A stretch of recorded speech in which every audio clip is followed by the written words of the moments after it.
नमः परमहंसास्वादितचरणकमलचिन्मकरन्दाय भक्तजनमानसनिवासाय श्रीरामचन्द्राय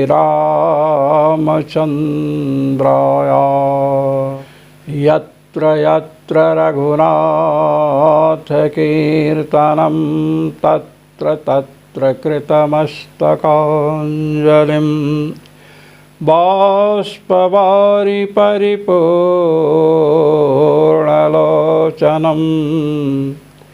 मारुतिं नमत राक्षसान्तकम् सीतानाथसमारम्भां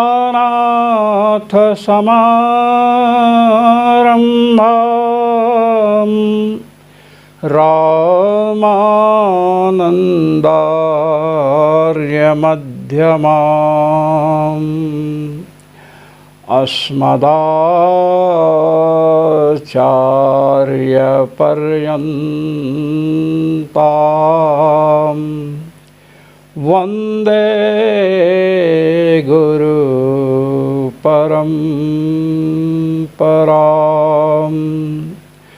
वन्दे गुरुपरम्परां सर्वेश्वर श्रीरघुनाथो विजयते तराम्। आज हम रस्म अनुसाराधिकरण में प्रविष्ट हो रहे हैं। इस अधिकरण का नाम श्री कंठाचार्य जी महाराज ने रस्म अनुसार अधिकरण रखा है और भगवत्पाद श्री शंकराचार्य जी महाराज ने इसका नाम रस्म अधिकरण रखा है। रस्म अनुसाराधिकरण का विषय है कि जब यह जीव शरीर से निकलना होता है तो इसकी सभी इंद्रियां मन से संयुक्त होती हैं, मन प्राण से संयुक्त होता है, प्राण जीव का अनुगमन करते हुए तेज से संयुक्त होता है और तेज परमात्मा से संयुक्त होता है। इस प्रकार कुछ समय परमात्मा में विश्राम करके फिर परमात्मा के अनुग्रह से जिन्होंने भगवान की उपासना की है, भगवान का सतत स्मरण किया है, भगवान के अनुकंपा से जीव के हृदय का अग्रभाग प्रकाशित होता है और उसके द्वारा सुषुम्ना नाड़ी का ज्ञान उसे होता है और उस नाड़ी के द्वारा अर्चिरादि मार्गों से वह भगवत धाम जाता है, उसे मुक्ति मिलती है। अब यहाँ पर इस विषय को और विशद कर रहे हैं कि सुषुम्ना नाड़ी से निकलने के बाद जीव भगवान सूर्य की किरणों के माध्यम से ऊर्ध्वगमन करता है। अर्चिरादि मार्ग तो जाता ही है, किंतु सुषुम्ना नाड़ी से बाहर निकलने के बाद उसे सूर्य की रश्मियों का अवलंबन लेना पड़ता है। इस पक्ष में अनेक प्रकार के शंकाएं आएंगी, वो आपके समक्ष प्रस्तुत होंगी। तो भगवान कृष्णद्वैपायन व्यास अपर नामधेय भगवान बादरायण सूत्र प्रस्तुत करते हैं। रस्म्यनुसारी चतुर्थ अध्याय के द्वितीय पाद का 17वां सूत्र है।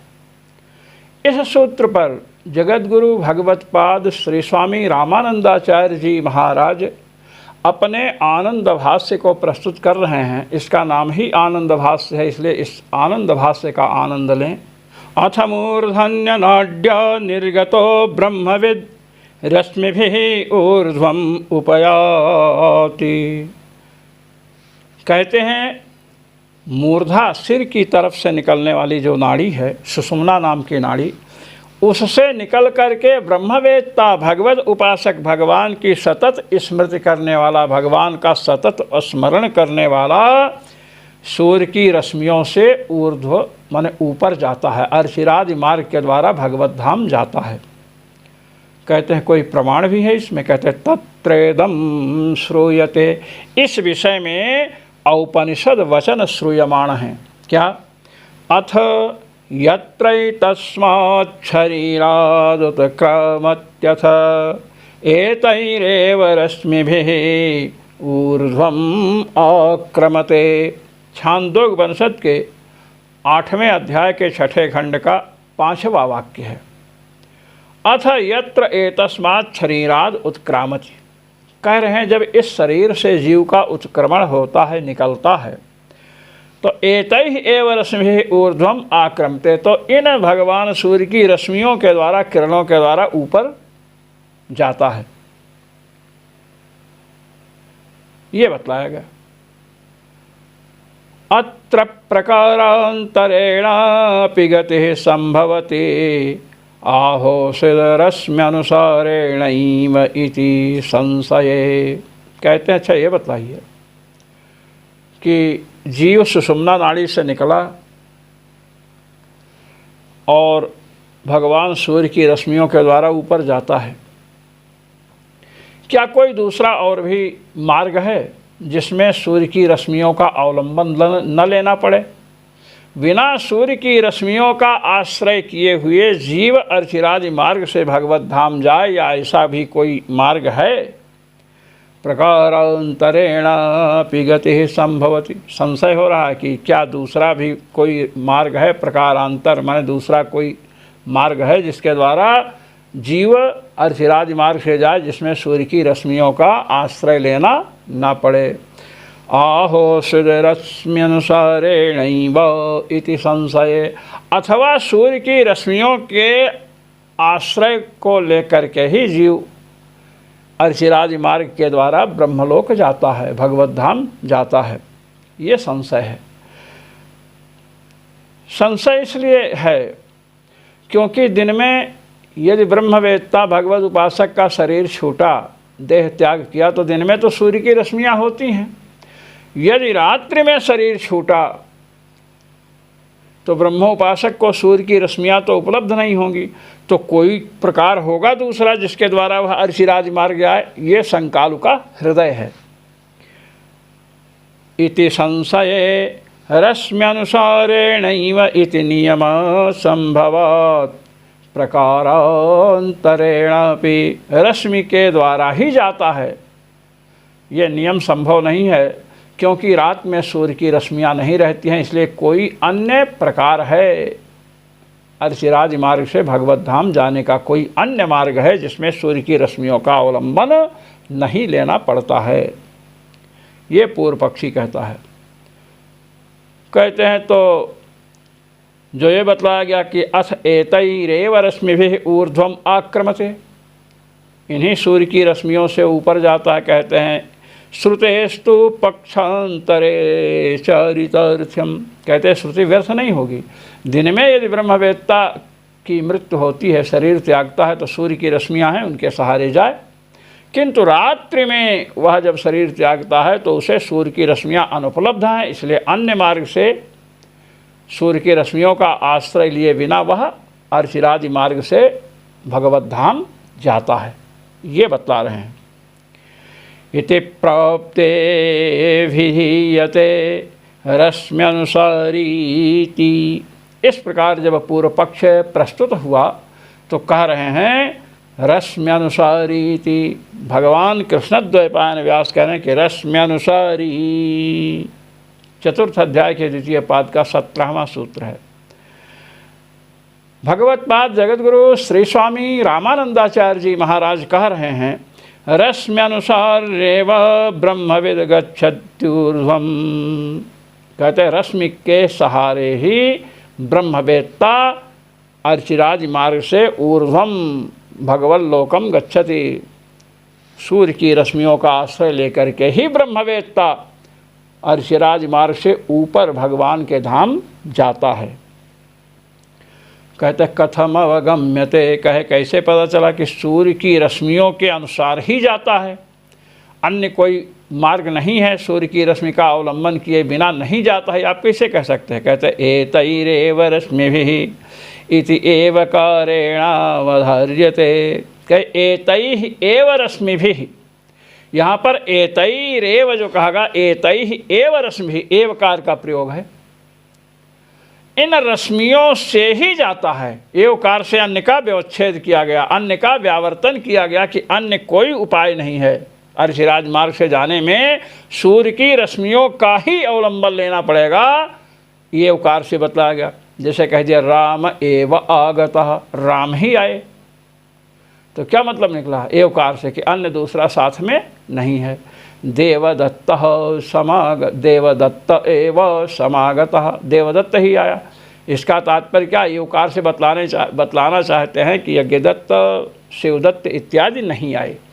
तो यहाँ पर एतैरेव रश्मिभिः ऊर्ध्वम आक्रमते, ये जो भगवती छांदोग्योपनिषद कह रही हैं, एतैः एव रश्मिभिः, एतैः रश्मिभिः एव, इन्हीं रश्मियों से ही, अर्थात अन्य किसी का आश्रय नहीं लेता है, सूर्य की रश्मियों का ही आश्रय लेता है अर्चिराज मार्ग के द्वारा भगवत लोक जाने में।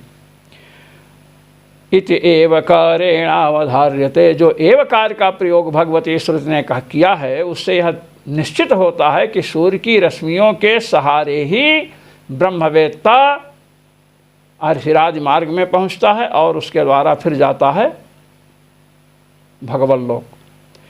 पाक्षिक प्राप्तौ एवकारो व्यर्थः स्यात्, यदि सूर्य की रश्मियों से भिन्न भी कोई रात में मरने वाले के लिए होता आश्रय, तो फिर यहाँ एवकार का प्रयोग क्यों करते?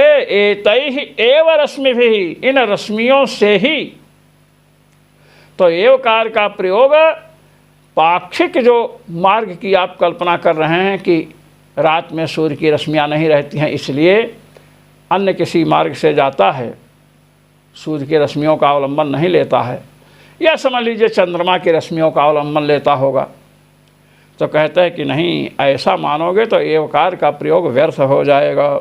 तस्माद् रश्म्यनुसारेणैव ब्रह्मविदो गमनम्, इसलिए रश्मियों के अनुसार ही ब्रह्मवेत्ता का भगवत लोक गमन होता है, चाहे दिन में मरे चाहे रात में मरे, दिन में शरीर छोड़े चाहे रात में शरीर छोड़े। कहते हमने एक बात कही थी कि दिन में तो सूर्य की रश्मियाँ रहती हैं, ये ठीक है, किंतु रात्रि में सूर्य की किरणें कहाँ रहती हैं? जब रात्रि सूर्य भगवान सायंकाल में अस्त हो जाते हैं तो रात में सूर्य की किरणें कहाँ उपलब्ध होंगी? तो कोई न कोई मार्ग तो होगा जिससे वह ऊर्ध्वगमन करे ब्रह्मवेत्ता। तो इसका समाधान करने के लिए भगवान कृष्ण द्वैपायन सूत्र प्रस्तुत करते हैं। निशिनेति चेन्न संबंधस्य यावद्देह भावित्वात् दर्शयति च, चतुर्थ अध्याय के द्वितीय पाद का 18वां सूत्र है। निशिनेति चेत, यहाँ पर सूत्र के इतने अंश से शंका की गई। इसी को भगवत्पाद जगतगुरु श्री स्वामी रामानंदाचार्य जी महाराज अपने आनंद भाष्य से प्रस्तुत कर रहे हैं शंका को। नन्वहनि हृदय नाड़ी सूर्य रश्मि संबंधस्य सत्वात् अहन्येव मृतो रश्म्यनुसारी सूर्यं प्राप्य ऊर्ध्वं गच्छति। रात्रौ तु तत्संबंधस्य असत्वात् न रश्म्यनुसारित्वम् उपपद्यते। शंकाल की शंका यह है कि दिन में ही हृदय से निकलने वाली जो नाड़ी है, जो सिर से निकलती है, सुषुम्ना, इस सुषुम्ना नाड़ी का और सूर्य की रश्मियों का संबंध दिन में ही होगा। भाई सूर्य हृदय से भगवान के अनुग्रह से भगवान का भजन किया है, उपासना किया है, तो उसके हृदय का अग्रभाग प्रकाशित हुआ, उसके बाद सुषुम्ना का उसे ज्ञान हुआ, तो सुषुम्ना नाड़ी से जब निकलेगा तो दिन में उसे सूर्य की किरणों का संपर्क होगा। इसलिए दिन में जो शरीर छोड़ा है, दिन में देह त्याग जिसका हुआ है, वह सूर्य की रश्मियों से सुषुम्ना से निकल करके संबंध प्राप्त कर सकता है, करता है।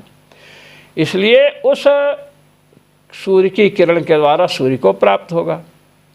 किंतु यदि रात्रि को ब्रह्मवेत्ता ने, भगवत उपासक ने शरीर का त्याग किया है, तो सूर्य हृदय से जो सुषुम्ना नाड़ी सिर में आती है तो सुषुम्ना से आया।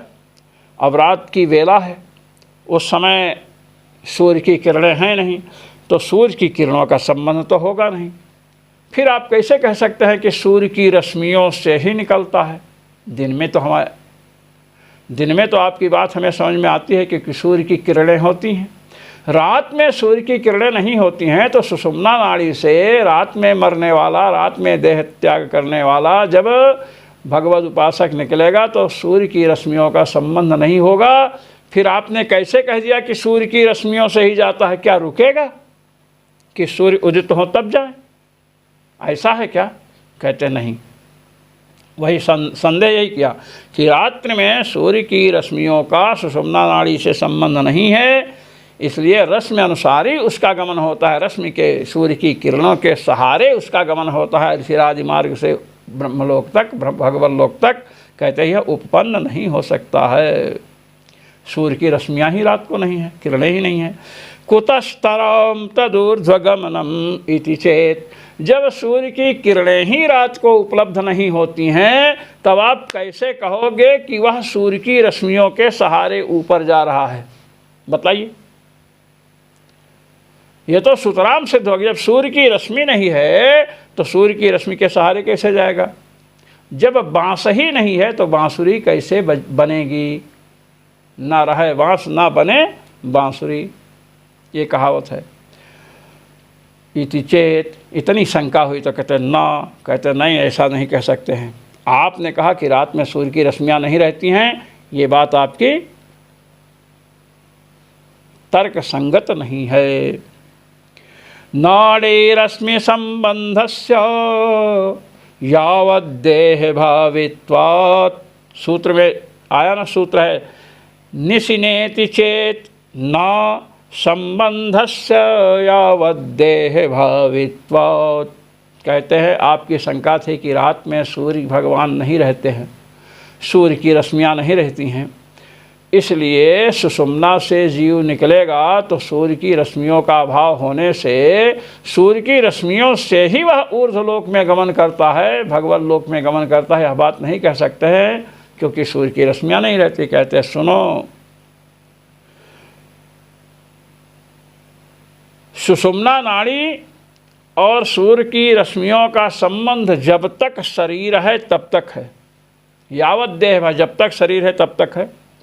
कहे तब तक कैसे है? रात को भी है? कहे हाँ, रात को भी है सुषुम्ना नाड़ी का सूर्य की रश्मियों से संबंध। रात्रावपि रश्मि अनुसारित्वेन आदित्यम प्राप्य तद्वारा ब्रह्म प्राप्त्युपपत्तेः। रात्रि में भी सूर्य की किरणें हैं, इसलिए सुषुम्ना नाड़ी से जब जीव निकलेगा तो सूर्य की किरणों से संबंध हो जाएगा और वह अर्चिरादि मार्ग से होता हुआ भगवत धाम पहुँच जाएगा। ब्रह्म प्राप्ति की उपपत्ति हो सकती है, होती है। कि वाह भाई, रात को सूर्य की रश्मियाँ रहती हैं, ये बात आपने कह दी। और आपने बताया कि यावत देह भावित्वात्, जब तक देह है तब तक क्या बोलते हैं सूर्य की रश्मियों का संबंध है। कहते हाँ, हम प्रमाण दे रहे हैं। दर्शयति च नाड़ी रश्मि संबंधस्य यावत् देह भावित्वं श्रुति। कहते हैं भगवती श्रुति, भगवती छांदोग्य उपनिषद सूर्य की रश्मियों का सुषुम्ना नाड़ी से संबंध बतला रही हैं। अन्य नाड़ियों से भी संबंध होता है। आइए, अमुष्मादादित्यात् प्रजायन्ते ता आसु नाड़ीषु सृप्ता आभ्यो नाड़ीभ्यः प्रजायन्ते ते अमुष्मिन् आदित्ये सृप्ताः। छांदोग्य उपनिषद के 8वें अध्याय के 6ठे खंड का द्वितीय वाक्य है, दूसरा वाक्य है। अमुष्माद आदित्यात् प्रजायन्ते, जो भगवान सूर्य से किरणें निकलती हैं, ता आसु नाड़ीषु सृप्ताः, वे किरणें इन नाड़ियों में व्याप्त होती हैं। सुषुम्ना नाड़ी है और भी नाड़ियाँ इनमें व्याप्त होती हैं। नाड़ीभ्यः आभ्यो नाड़ीभ्यः प्रजायन्ते, और इन नाड़ियों से जो किरणें निकलती हैं, ये नाड़ियाँ प्रकाशमयी हैं, नाड़ियों से जो किरणें निकलती हैं ते अमुस्मिन् आदित्ये सृप्ताः, वे इन भगवान सूर्य में व्याप्त होती हैं। भगवान सूर्य की रश्मियाँ नाड़ियों में व्याप्त होती हैं और नाड़ियों की रश्मियाँ भगवान सूर्य में व्याप्त होती हैं। अब जब तक देह है तब तक तो नाड़ियाँ हैं, तो इनका संबंध भगवान सूर्य से है। यावत देह भावित्व बतला दिया, जब तक देह है तब तक नाड़ियों का संबंध सूर्य से है और सूर्य की रश्मियों का संबंध नाड़ियों से है। पूर्व पक्षी ने कहा कि ठीक है, जब तक जीवित रहता है तब तक अग्निहोत्र करता है। यावत जीवम अग्निहोत्रम जुहोति, जब तक जीवन है तब तक अग्निहोत्र किया। तो बतलाओ, रात को भी अग्निहोत्र करता है क्या? दिन को करता है कि रात को भी अग्निहोत्र शुरू कर रखा है? कहते नहीं, दिन को। कहे जब तक जीवन है तब तक अग्निहोत्र का संबंध है, तो रात को तो नहीं है, दिन में है। इसी प्रकार जब तक शरीर है तब तक नाड़ियों का संबंध सूर्य की रश्मियों से है, दिन में है, रात में नहीं है। कहते नहीं, रात में सूर्य की रश्मियां हैं, आप इस बात को स्वीकार कर लीजिए। तो पूर्व पक्षी ने कहा, हम आपके शिष्य नहीं हैं कि आप जो कहो आंख मूंद कर स्वीकार कर लें। हम तो प्रतिपक्षी रूप से आपके समक्ष प्रस्तुत हुए हैं, बिना तर्क के हम नहीं मानेंगे। आपसे हमसे चर्चा हो रही है, शास्त्र चर्चा हो रही है, तो जब तक तर्क नहीं देंगे, प्रमाण तो आपने दिया, उस प्रमाण को हमने कह दिया कि दिन में नाड़ियों और सूर्य की रश्मियों का संबंध रहता है। सूर्य की रश्मियाँ नाड़ियों में व्याप्त रहती हैं और नाड़ियों की जो किरणें हैं वे सूर्य में फैल जाती हैं, मिल जाती हैं। ननु रात्रौ रश्मयो एव न भवन्ति कुतस्तदनुसारेण गमनम इति चेत। पूर्व पक्षी की शंका है, जब रात्रि में किरणें ही नहीं हैं तो उन सूर्य की किरणों से रात में जिसने देह का त्याग किया है वह ब्रह्मवेत्ता भगवत लोक कैसे जाएगा? ये मेरा प्रश्न है, मैं अपने प्रश्न पर डटा हुआ हूँ। रात में सूर्य की किरणें नहीं हैं इति चेत। जब इस प्रकार शंका किया तब सिद्धांती वेदांती भगवान कृष्णद्वैपायन व्यास ने उत्तर दिया कि सुनो, निदागाधौ रात्रावपि ऊष्मोपलम्भाद् रश्मिसद्भावस्तदानीमपि अस्त्येव। कहते सुनिए, गर्मी का समय है और गर्मी के समय में रात को भी गर्मी लगती है ना। तो रात्रि में ऊष्मा की उपलब्धि होती है, उष्णता की उपलब्धि होती है। अब बताओ, उष्णता किसका गुण है? हम आपसे पूछ रहे हैं। उष्ण स्पर्शवत् तेजः, उष्ण स्पर्श वाले को तेज कहते हैं। भगवान सूर्य निकलते हैं तब ठंडी दूर होती है। भगवान सूर्य अस्ताचल को चले गए, यदि रात को रश्मियाँ नहीं हैं तो ग्रीष्म उष्णता की जो अनुभूति होती है, उष्णता गुण किसका आश्रय लेकर विराजमान है? आप उत्तर दो। ग्रीष्म काल में।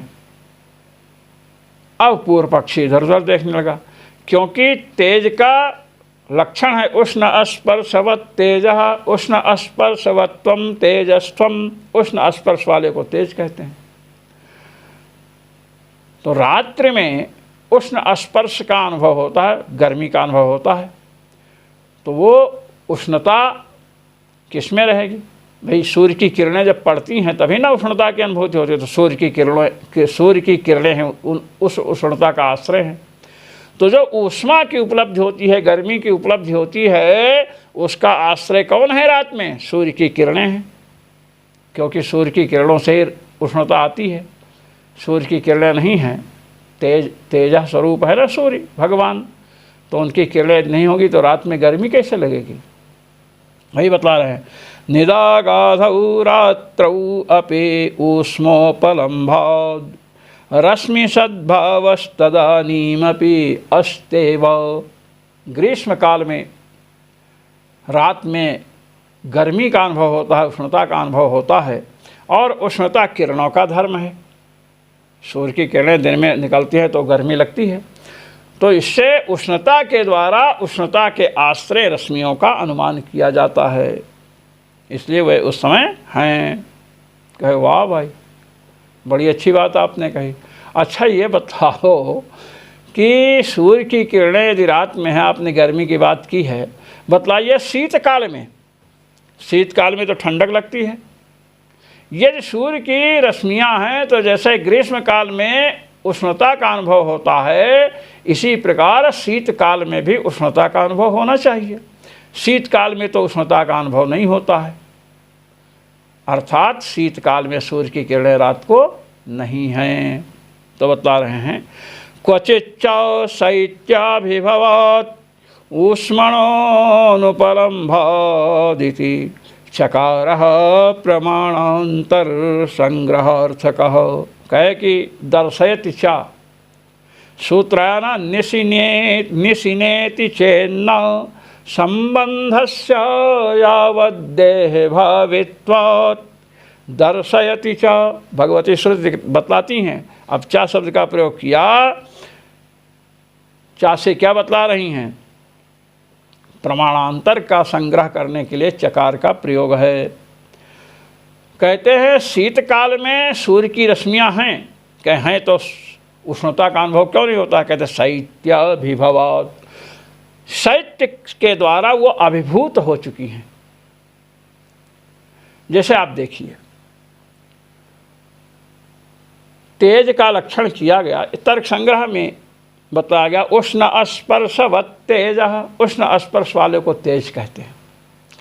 न्याय सिद्धांत मुक्तावली में श्री विश्वनाथ पंचानंद जी ने बताया कि सूर्य चंद्रमा ये सब तेज हैं। तो वहाँ पर प्रश्न हुआ कि सूर्य चंद्रमा और सोना को भी तेज बतलाया। स्वर्ण क्या है? तेजस पदार्थ है। तो प्रश्न हुआ कि स्वर्ण तेजस पदार्थ है, तो तेज का लक्षण है उष्ण स्पर्शवत् तेज। जिसका स्पर्श उष्ण हो उसे तेज कहते हैं। तो सोना को छूने से तो गर्मी तो नहीं लगती है, तो कैसे उसको तेज माने? कहते हैं पार्थिव भाग से जो उष्णता है वह अवष्टब्ध है, अभिभूत है। सोने में पार्थिव भाग भी है, इसके कारण उसकी उष्णता अभिभूत हो गई, दब गई। और लीजिए चंद्रमा को भी तेज स्वरूप बताया गया। चंद्रमा शीतल है। चंद्रमा में जो जल है उस जल के कारण उष्णता अभिभूत हो गई है। अब आपसे हम पूछते हैं, नक्षत्र हैं, तारे दिन में नहीं दिखते हैं ना, हैं कि नहीं? दिन में भी तारे हैं आकाश में, किंतु भगवान सूर्य के द्वारा उनका तेज अभिभूत हो जाता है, इसलिए नहीं दिखते हैं। जब ग्रहण इत्यादि लगने वाला होता है तो दिखने लगते हैं। ये बतला रहे हैं। जैसे सोना स्वर्ण तेजस पदार्थ है, तेज है, चंद्रमा भी तेज है, तो स्वर्ण में उष्णता का अनुभव नहीं होता है, चंद्रमा में उष्णता का अनुभव नहीं होता है, तो तेज कैसे कहते हैं? उष्णता है, किंतु चंद्रमा में जलीय अंश से उष्णता अभिभूत हो गई है, दब गई है, और स्वर्ण में पार्थिव अंश से उष्णता दब गई है, इसलिए अनुभव नहीं होता है। इसी प्रकार शीतकाल में शैत्य के द्वारा रश्मियों की उष्णता अभिभूत हो गई है, इसलिए उनका अनुभव नहीं होता है। तस्माद् रात्रावपि मृतो ब्रह्मविद् रश्म्यनुसारेण आदित्यम उपसंगम्य ब्रह्म प्राप्नोति इति। इसलिए रात में भी सूर्य की रश्मियाँ रहती हैं, शीतकाल में इसलिए उष्णता की अनुभूति नहीं होती है, क्योंकि रश्मियों का जो उष्णत्व है वह शैत्य से अभिभूत है।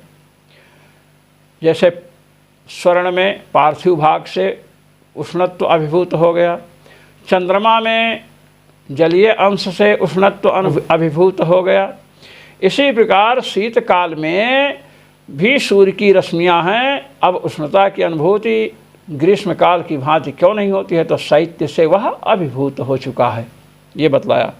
इसलिए रात में भी सूर्य की रश्मियाँ हैं, गर्मी के समय उष्णता की अनुभूति होती है। रात में शीतकाल में क्यों नहीं होती है? तो बताया शैत्य से अभिभूत हो जाती हैं।